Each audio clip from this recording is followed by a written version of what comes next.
Okay, we are on Tuesday the 4th.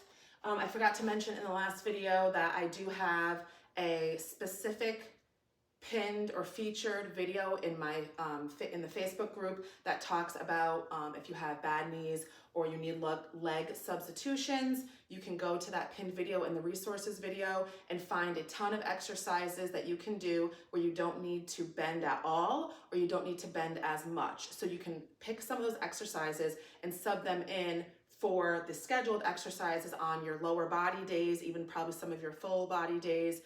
If your knees just can't handle it, that'll give you some options, okay? So we have 4, 5, or 6 rounds. Again, we have 2 parts. We have single bicep curl with a hold, bent over rows, hammer curls, push-ups, and then our part 2 is overhead hold with a march. So single bicep curl with a hold is gonna look like this. Or if you start like I do, you turn up, and then the other side holds when you switch. Bent over rows.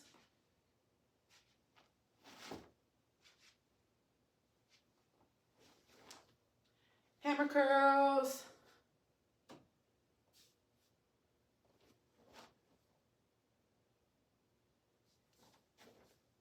Push-ups. I'll show you kneeling. Make sure you roll from your kneecap down.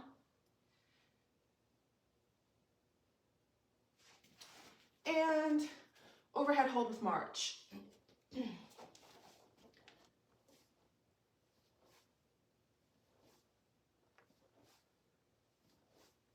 Okay, so first we have a single bicep curl with hold. That also should say per arm.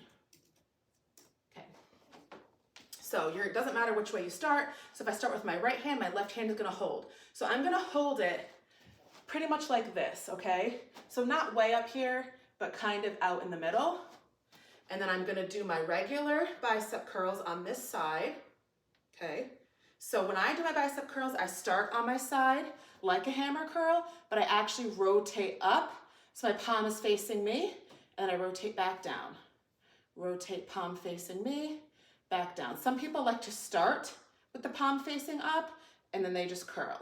So it's your preference, doesn't matter. When you are curling, you wanna come up, make sure you squeeze all the way up, and you wanna have a nice slow release, nice and controlled. Squeeze up, slow release. 1, 1, 2.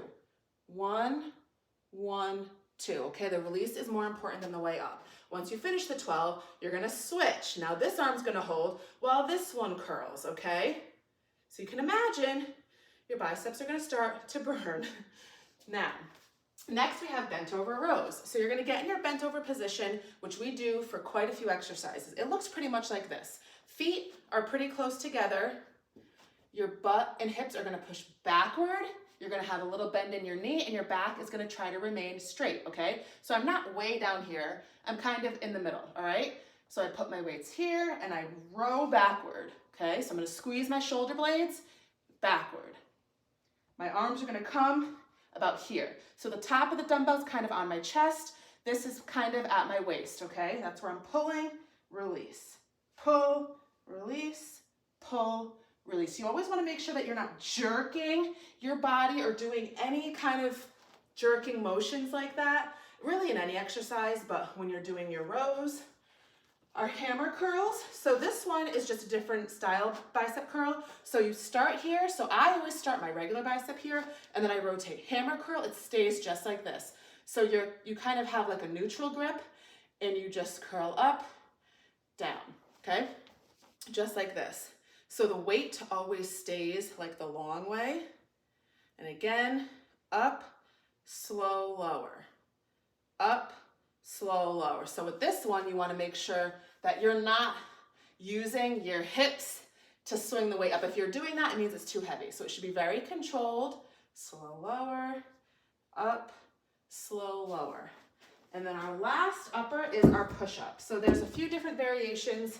Your basic push-up, which is done in high plank position, looks like this.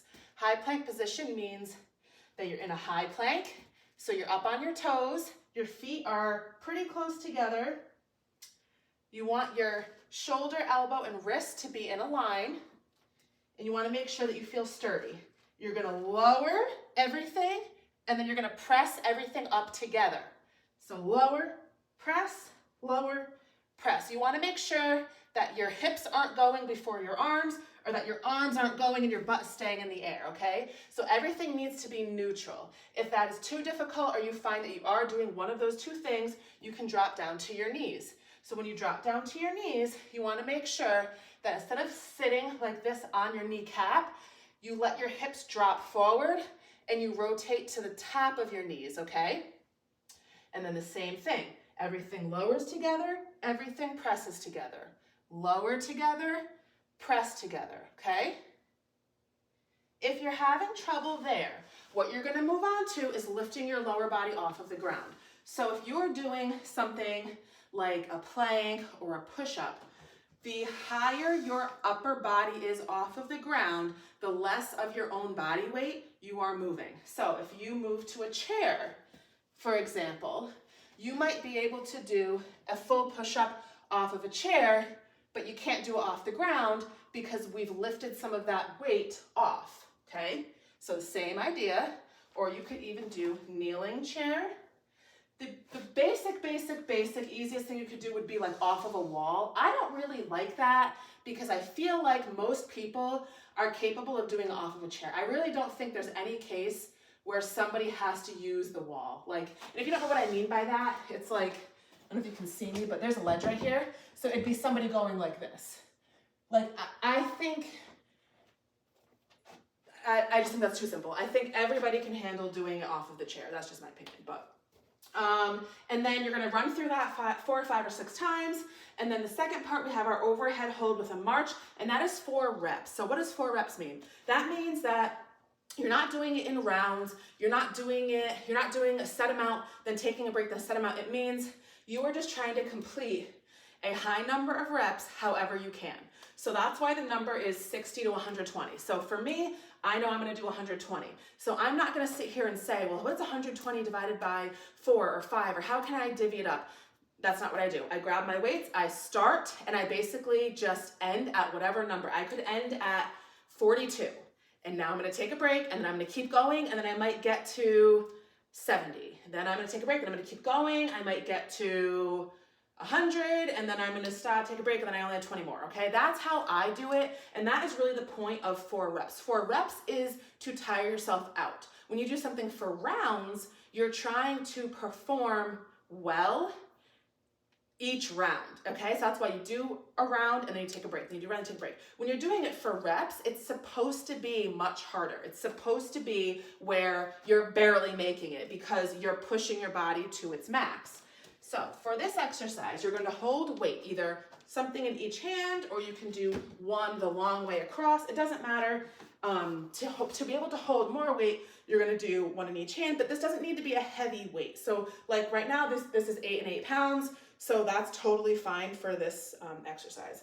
So hold above your head, and you're going to focus on your core. So you almost want to feel like you're sucking it in, so that way you're like engaging. So you're not standing here with your, it's going to be hard to see, but so you don't want to stand here like this with your belly out and your back curved. You want to stand like this, okay? So see how I sucked that in, my back is nice and straight, and then your arms are overhead. So you almost want to think hollow instead of like this. You want to be more like this, okay?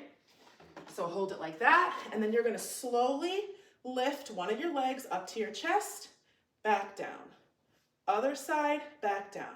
So you're lifting your knees as high as you can, but you're staying pretty still. So you don't want to be kind of just doing this. You want to be,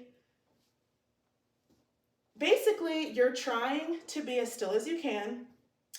And by doing that, yet because you are shifting your weight every time you switch feet, your whole body is stabilizing to keep you in that